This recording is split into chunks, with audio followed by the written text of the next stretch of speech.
Hello, everyone. Welcome back to English Vibes. In every episode, you will learn powerful English words through real conversation, not just definitions.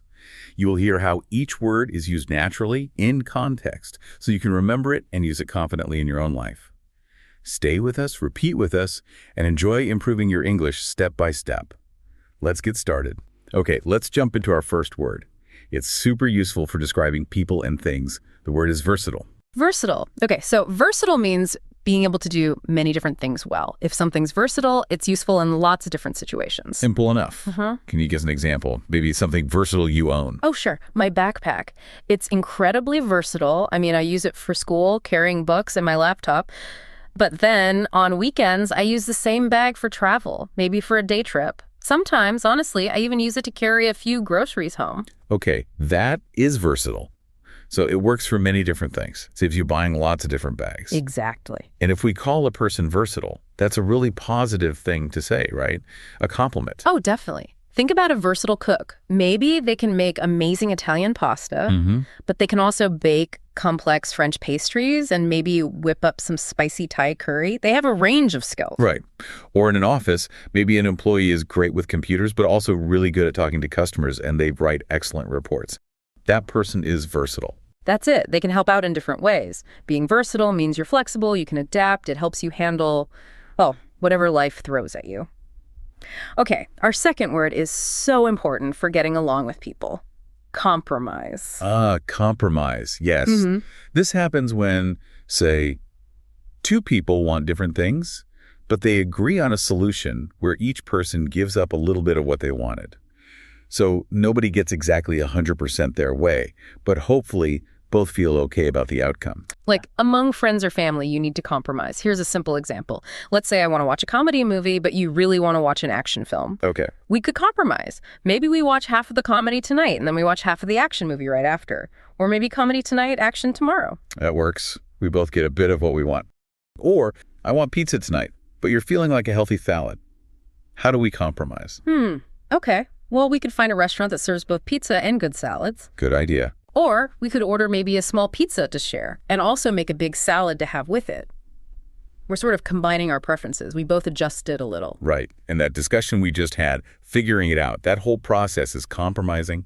It's a skill we use all the time, even without thinking about it. All right, moving on. Our third word is evaluate. Evaluate. Okay, to evaluate something means to check it or judge it really carefully. You look closely at the details and think about its quality or its value. You hear this a lot in contexts like school or work, I think. Teachers evaluate homework, right? They judge how well students understood the lesson. And managers, they evaluate their team's work maybe at the end of a project or the end of the year. Exactly. Here's an example sentence. The boss needs to evaluate the new business plan very carefully before we start. They have to look at all the parts, the costs, the risks, the potential benefits before making a decision. So it suggests a careful, thoughtful process, not just a quick look. But we can use it for everyday things too, can't we? Like if I'm shopping for a new pen, maybe. I might evaluate it. Does it write smoothly? Does it feel good in my hand? Is the price fair? Yes, exactly. You're judging its quality and value for you. You evaluate a product before deciding if it's worth buying. You think carefully. It makes sense. Okay, word number 4 is a good one. Efficient. Efficient. This means doing something well, but without wasting time or energy or maybe resources like money. It's about getting a good result with the least amount of wasted effort. We all want to be more efficient, don't we? Work smarter, not harder, as they say. Definitely. A daily example for me. Taking the train is the most efficient way for me to get to work. How so? Well, because I completely avoid all the traffic jams in the morning. It saves me time, probably an hour each day, and it saves me the stress and energy of driving in traffic. That's a clear win. Very efficient. Okay, let's apply it to studying English. What's an efficient way to study vocabulary, for example? Good question. Well, maybe instead of trying to read a textbook for, say, 3 hours while you keep getting distracted by your phone. Happens all the time. Right. A more efficient approach might be to turn off distractions and focus completely for just 45 minutes. You'd probably learn more. So deep focus for a shorter time is more efficient than distracted studying for a long time. Exactly. Or using a specific technique, like using flashcards for words instead of just reading a list over and over. Finding the method that gives you the best results for the time you put in, that's efficiency. Got it.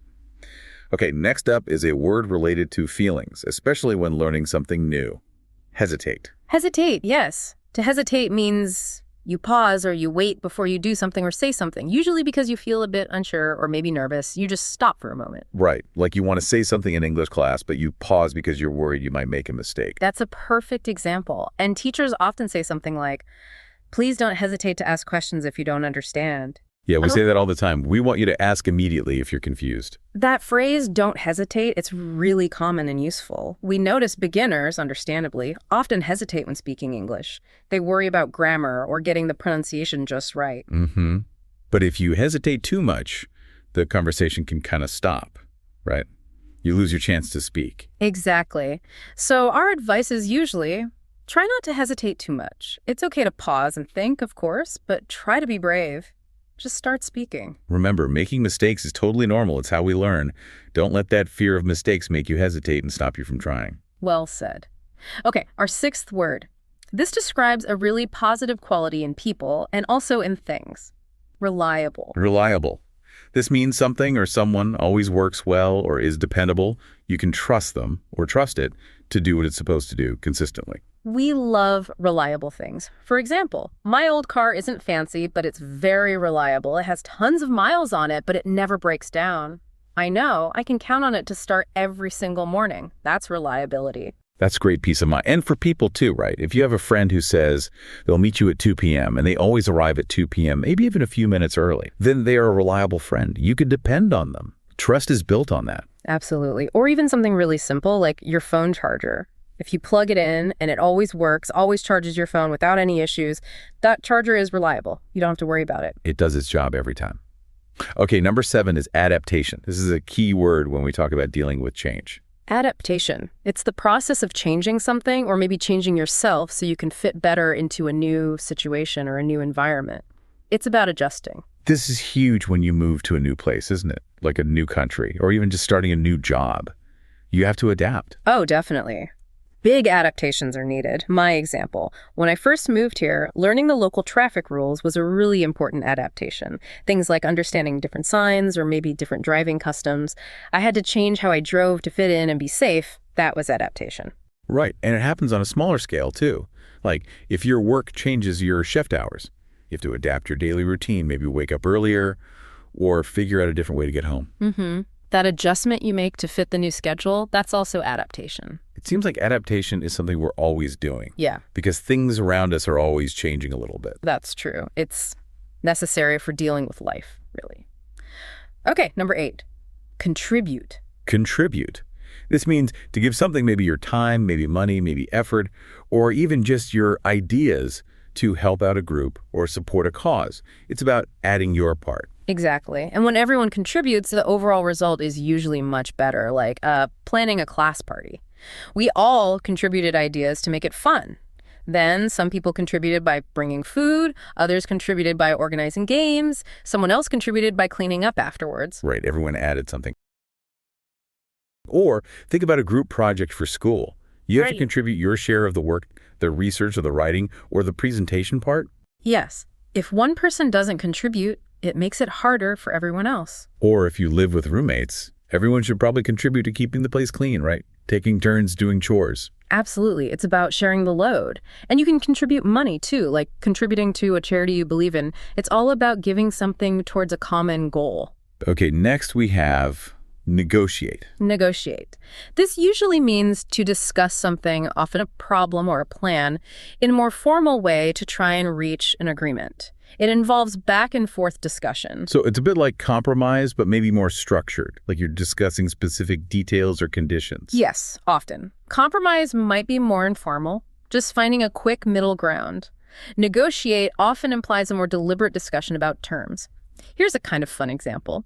My little cousin tried to negotiate a later bedtime with her parents. How did that go? Well, she presented her arguments why she thought she was old enough.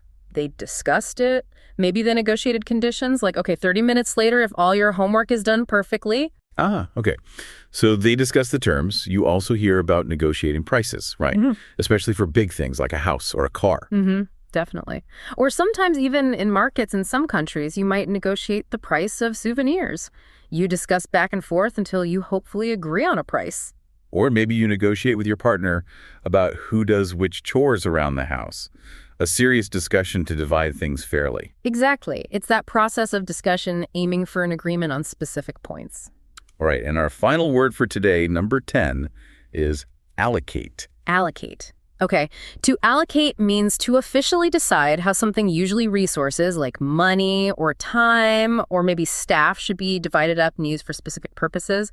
It's about assigning resources. You hear this a lot in business, don't you? Companies allocate their budget, they decide how much money goes to marketing, how much to research, how much to salaries, etc. Exactly. But we do it on our daily lives too, especially with our time. Ah, yeah. How so? Well, a perfect example for you, our listeners. You might say, I need to allocate 1 hour every evening just for studying English. That means you've made a conscious decision to set aside that specific time for that specific purpose. You've assigned it. That's so important for making progress.